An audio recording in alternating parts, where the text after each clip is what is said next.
mean I'll see it.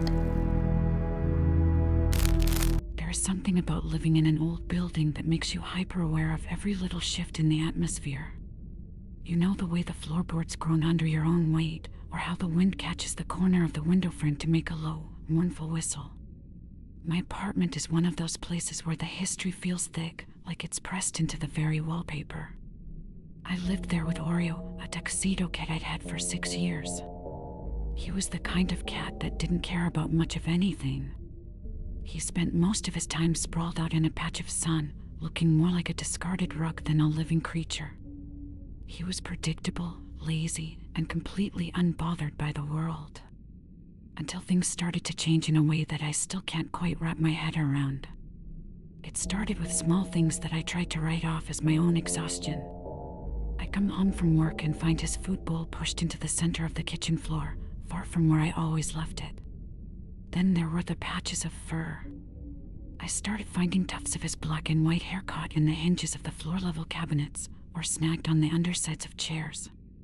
It wasn't just shedding, it looked like it had been ripped out. Oreo himself became increasingly distant. He stopped sleeping at the foot of my bed. Instead, he would spend hours tucked under the sofa, his eyes wide and glowing in the dark, reflecting the little bit of light that filtered in from the street lamps outside. I woke up one night around 3 a.m.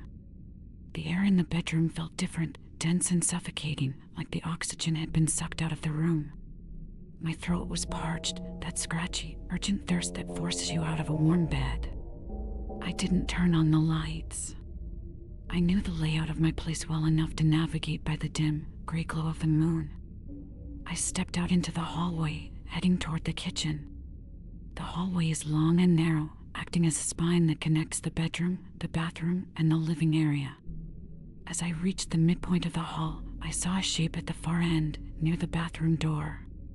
It was Oreo, but the silhouette was all wrong. He wasn't huddled on the floor or trotting toward me for a late-night snack. He was standing. He was balanced perfectly on his hind legs, his spine stretched out in a way that looked agonizingly unnatural. His front paws weren't dangling, they were tucked neatly against his chest, almost like a person holding their hands in prayer. I froze. I thought maybe he was just stretching, reaching for something on the wall. But then he started to move. He didn't drop down. He took a step forward, then another. They were deliberate, measured strides. His gait was eerily human, but with a stiff, jointed quality that made my stomach lurch. His head was tilted at a sharp, sickening angle, nearly resting on his shoulder, as if his neck had been snapped and poorly mended. He was walking toward the bathroom door, his movements fluid and silent. I felt a coldness wash over me that had nothing to do with the temperature of the room. I whispered his name, my voice barely a thread of sound. The moment the word left my lips, the creature, I couldn't even call him my cat in that moment, dropped instantly to all fours. The transition was violent. His bones seemed to click and slide back into place with a wet, muffled thud. He didn't run to me. He turned and hissed. It wasn't a normal cat hiss. It was a guttural, wet sound, like air being forced through a throat filled with fluid. His mouth opened too wide, revealing gums that looked inflamed and raw, bleeding slightly onto his white chin. He didn't take his eyes off me as he backed away, retreating until he was pressed against the bathroom door. I backed into my bedroom and locked the door, my heart hammering against my ribs so hard it felt like it might bruise. I stayed awake, listening. For the rest of the night, I could hear a soft, rhythmic scratching against the wood of the bathroom door. It sounded like someone was trying to use a single fingernail to find a gap in the frame. When the sun finally came up, the apartment looked normal again, but the dread stayed. It felt like a film of grease over everything. I found Oreo sitting in the hallway, staring at the bathroom. He looked exhausted. His fur was matted, and there was a dark, crusty substance around his claws. I noticed then that the bathroom door, which I always left slightly ajar for ventilation, was shut tight. I remembered locking it from the inside the evening before because the latch was finicky. I approached the door with a sense of profound wrongness. As I got closer, the air began to change. It didn't have that metallic tang people always talk about when they describe blood. No, this was different. It was a cloying, sickly sweet odor, like overripe fruit left to rot in a humid room, mixed with the stench of an open sewer. It was thick enough that I could almost taste it on the back of my tongue, a flavor of spoiled protein and stagnant water. I pushed the door open. The first thing I saw was the floor. The white tile was mapped with dark, brownish-red streaks. They weren't accidental spills. They were deliberate. Someone or something had been dragging something wet across the floor in circular patterns. I looked at the bathtub. The plastic shower curtain had been shredded into ribbons, hanging like strips of dead skin. Inside the tub, there was a pile of what looked like raw meat, but as I got closer, I realized it was the remains of the local stray cats I usually saw near the dumpsters. They had been disassembled, not eaten, just taken apart with a precision that was terrifying. Their organs were laid out on the porcelain like a morbid anatomy lesson. But the worst part wasn't the tub. It was the mirror.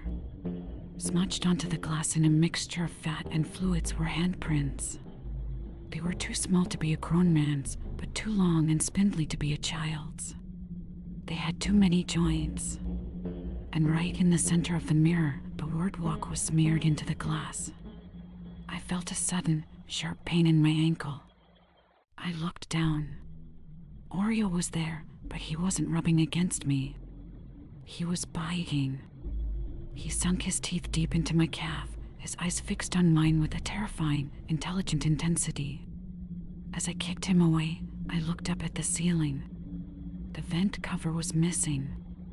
A dark, jagged hole gaped above the shower.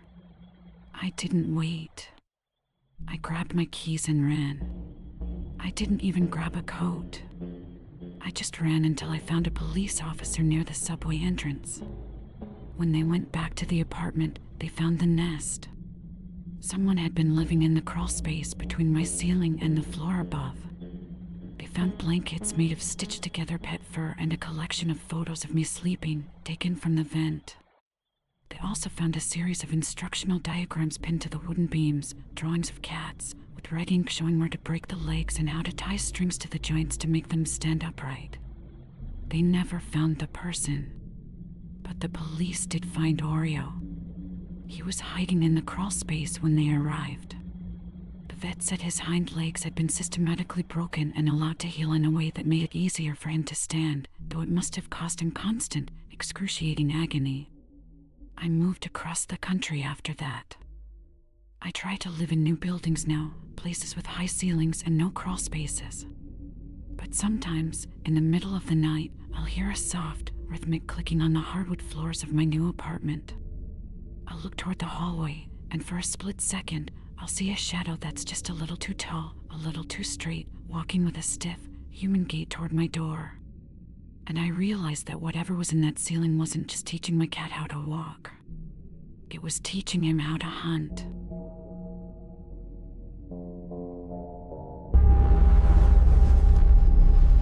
Next story. My cat, Machi, was never the type of animal to cause trouble. She was a soft, ginger tabby who spent most of her life sleeping in sunbeams or kneading my lap until my legs went numb. But everything shifted after my grandmother passed away. My grandmother had lived with me for the final years of her life, confined to the guest room at the end of the long, narrow hallway. It was a slow decline, a messy, grueling process where the air in that part of the house seemed to turn thick and stagnant. When she finally went, the silence that followed wasn't peaceful. It felt expectant. Machi was the first one to notice that the room wasn't actually empty. It started the very night we took the body away. I tried to close the door to the guest room, just to keep the scent of medicine and sickness from drifting into the rest of the house, but Machi wouldn't have it. She stood in the doorway, her back arched, her fur standing up like needles. She wasn't looking into the room, though. She was looking at the floor just inside the threshold, as if someone was standing there, blocking her path. I figured it was just grief. Animals feel it too, right? I reached down to pick her up, but she let out a low, guttural growl I'd never heard before. Her eyes were fixed on the empty air. When I finally forced myself to walk past her to grab a few of my grandmother's personal items, Mochi did something terrifying. She lunged. Not at me, but at the space directly behind my heels. Her claws caught the fabric of my jeans, and she began swatting frantically at the air, her paws moving with a violent, panicked speed. It looked like she was fighting off an invisible pair of hands that were reaching for my ankles. The atmosphere in that hallway began to change. It felt suffocating. It was like the oxygen had been sucked out, replaced by a dense, pressurized stillness that made my ears pop. And the smell, it wasn't just the lingering scent of illness anymore. It was something sharper, more organic. It reminded me of the time a pipe had burst in the basement and the water had sat for weeks, mixing with old insulation and dead rodents. It was the scent of something wet and forgotten, a raw, biting tang that stuck to the back of my throat. I couldn't sleep. Every time I closed my eyes, I hear the soft, rhythmic thud of Mochi's paws in the hallway. She had taken up a permanent post outside that door. She stopped eating. She stopped grooming herself. Her beautiful ginger fur became matted and dull, and she grew thin, her ribs starting to poke through her skin like the teeth of a comb. Whenever I tried to coax her away with treats, she would just stare at me with those wide, unblinking eyes, then turn back to the door and hiss. One night, the curiosity and the fear finally boiled over. I had installed a baby monitor in that room months ago so I could hear if my grandmother needed help in the middle of the night. I hadn't turned it off yet. I sat in my own bed, the small screen glowing in the dark, watching the grainy, night vision feed of the guest room. The room was still. The bed was stripped of its linens, leaving only the pale, stained mattress. Then I saw Mochi. She had finally entered the room. She was sitting on the very edge of the mattress, her small body silhouetted against the gray light of the window. She was looking up. Her head was tilted back at an unnatural angle, staring at a point about 5 feet above the floor, right where a person's face would be if they were standing over the bed. What chilled me to the bone was the sound coming through the monitor's speakers. Mochi was purring, but it wasn't a happy purr. It was a loud, frantic, vibrating drone that sounded like a motor struggling to turn over. And as she purred, her head began to move. It swayed back and forth, slowly, rhythmically, exactly as if someone was stroking her ears. Her fur was being flattened down by an invisible palm.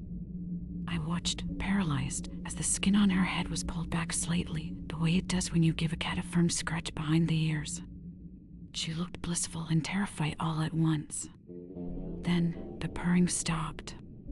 Mochi's ears suddenly snapped back against her skull. Her entire body tensed, and she let out a sound that I still hear in my nightmares. It wasn't a meow or a hiss. It was a blood-curdling, high-pitched yell of pure agony. On the monitor, I saw her side suddenly open up. It was like an invisible blade had been drawn across her ribs. A spray of dark fluid hit the mattress, not bright red in the night vision, but a deep, oily black. Mochi didn't run. She leapt. She threw herself at the empty space above the bed, her teeth bared, her claws extended. For a split second, the camera caught it, a faint, shimmering distortion in the air. It looked like a smudge of grease on a lens, a dark, blurred shape that was tall and spindly. It moved with a jerky, spider-like motion toward the window. The curtains fluttered violently, even though the window was locked tight, and then the shape was gone. I ran to the room, my heart hammering against my ribs like a trapped bird. When I burst through the door, the smell hit me with the force of a physical blow. It was the stench of an open wound, the thick, sickly sweet aroma of raw meat and iron. Mochi was huddled in the corner, her flank soaked in a dark, viscous fluid. I scooped her up, ignoring the way the blood felt, warm and slippery, like oil, between my fingers. I looked at the mattress. There was a jagged tear in the fabric, and a pool of that dark liquid was soaking into the foam. But as I looked closer, I realized the blood wasn't just on the surface. There were long, thin strands of something else mixed in with it. Gray, wiry hair, and small, translucent flakes of skin that looked like they had been shed from something that hadn't seen the sun in decades. I took Machi to an emergency vet. They told me the wound was deep, almost as if she'd been caught in a piece of industrial machinery. They couldn't explain how a cat in a bedroom could sustain a laceration that clean and that deep. While she was being stitched up, I went back to the house. I couldn't stay there, but I had to know. I grabbed a flashlight and a crowbar from the garage. I went into the guest room and pushed the mattress off the frame. The floorboards underneath were damp. I followed the trail of that biting, metallic scent to the far corner of the room where the closet was. I tore the clothes out of the closet and looked at the back wall. There, hidden behind a row of my grandmother's old coats, was a small, rectangular cutout in the drywall. It had been neatly replaced, held in place by nothing but friction. I pried it open. The space behind the wall was a narrow crawl space that ran the length of the hallway. It was filled with filth. There were piles of discarded food wrappers, old medicine bottles that had belonged to my grandmother, and a nest made of shredded blankets. But it was the smell that almost made me retch. It was the concentrated essence of that wet, rotting stench. In the corner of the crawl space, I found a small, handheld mirror and a pair of surgical scissors.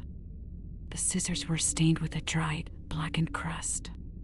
There were also photos, dozens of them. They were all taken from the baby monitor's perspective or from the gap in the closet door. Photos of me sleeping. Photos of my grandmother in her final days. And photos of Machi staring directly into the camera. The police came, but they never found him. They told me it looked like someone had been living in the walls for at least a year. They found evidence that the person had been assisting with my grandmother's care, or rather, interfering with it. They think he was the one who was there when she died, watching from the closet as her breath hitched and stopped. Machi survived, but she's not the same. She won't go near that side of the house. She spends her nights huddled under my covers, shivering. And sometimes, when the house is quiet and the wind is just right, I can hear a soft, rhythmic scratching coming from inside the walls of my own bedroom, a sound like fingernails dragging across the back of the drywall, followed by a low, contented purr that doesn't belong to a cat. I'm moving out next week. I don't care about the deposit. I don't care about my furniture. I just need to get away from the feeling that, even as I type this, there's a pair of eyes watching me through the electrical outlet, waiting for me to turn off the light.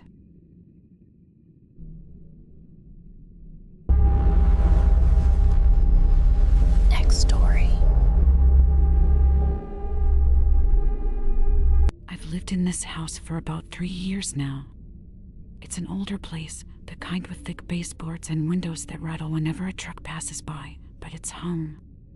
For the most part, it's quiet. I live alone, or at least I thought I did, with my cat, Marmalade. She's a calico with a personality that takes up most of the room. If you've ever owned a cat, you know they have a specific vocabulary. Marmalade has this one very particular, high-pitched meow. It's a sharp, rising sound she only uses when she's demanding those salmon-flavored crunchies she's obsessed with. She usually saves it for the morning, but lately she'd been getting bold, asking for them at all hours of the night. It was late, probably well past midnight. I was sitting on the couch, half asleep while some true crime documentary played on low volume.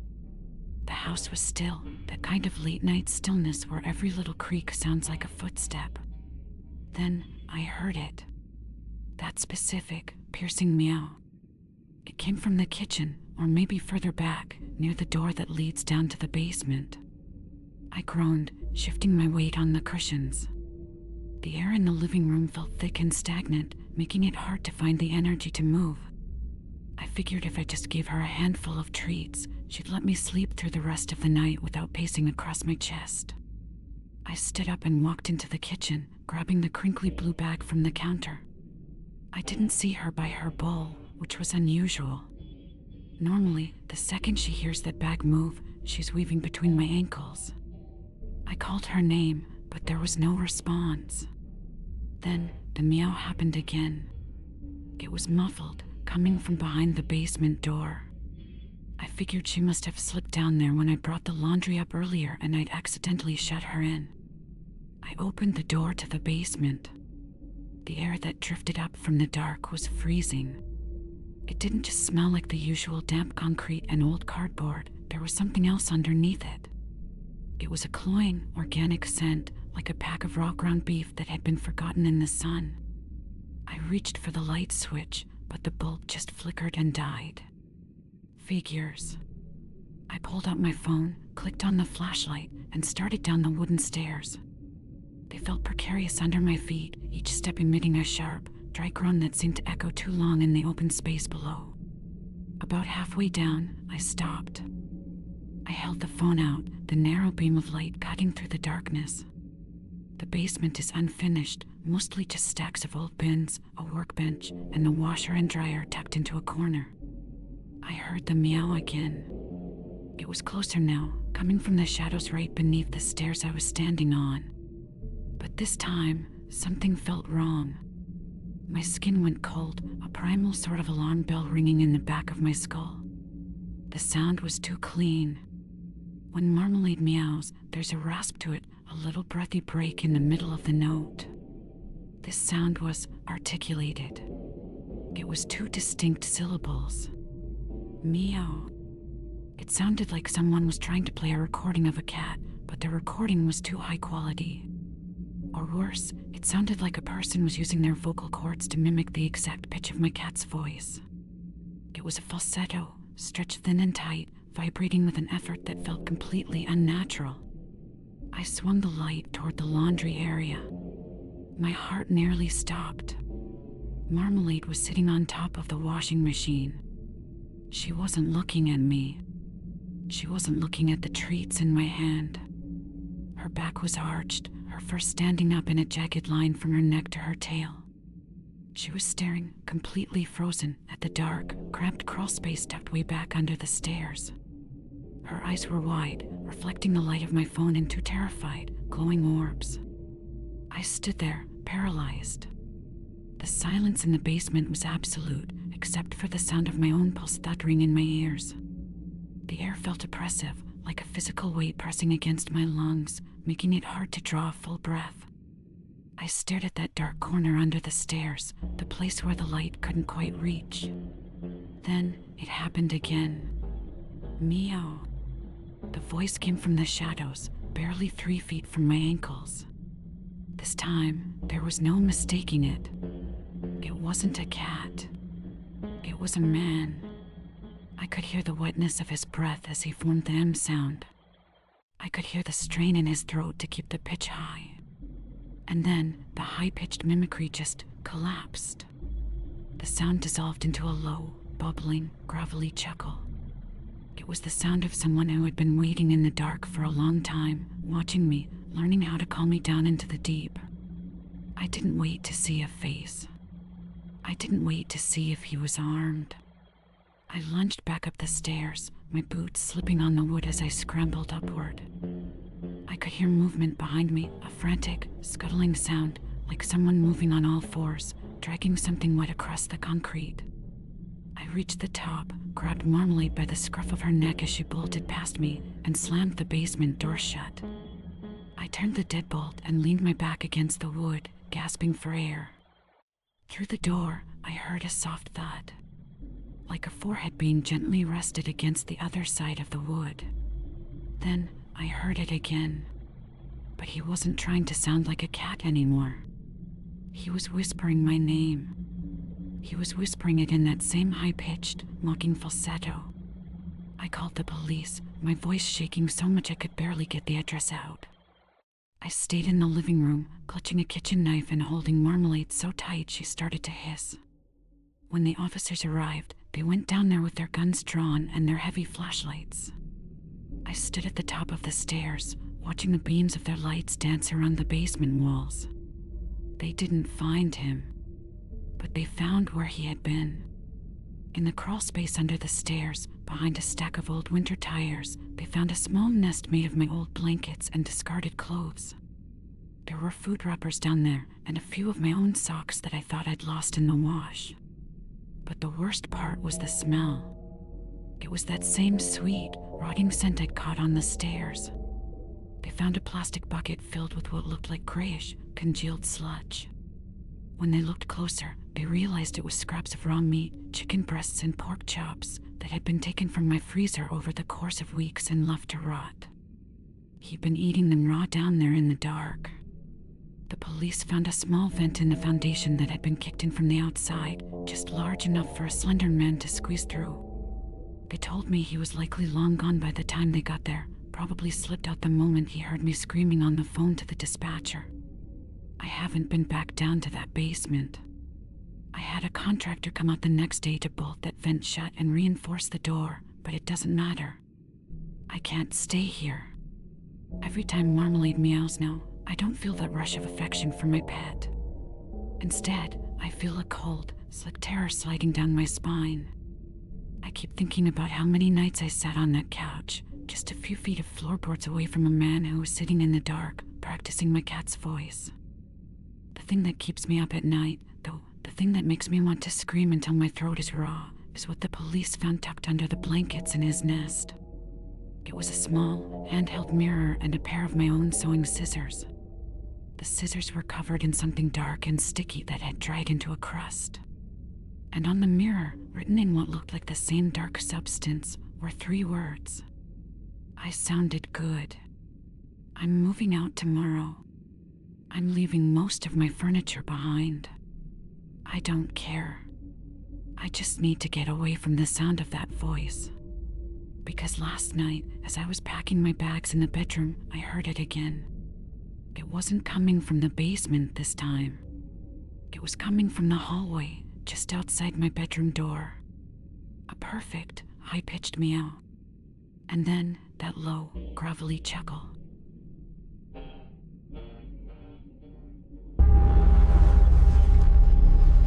Next story.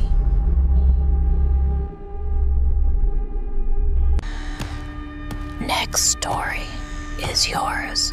Take a look at the shadow in the corner of your room. Are you sure it was that shape a minute ago? Subscribe or be the next in line.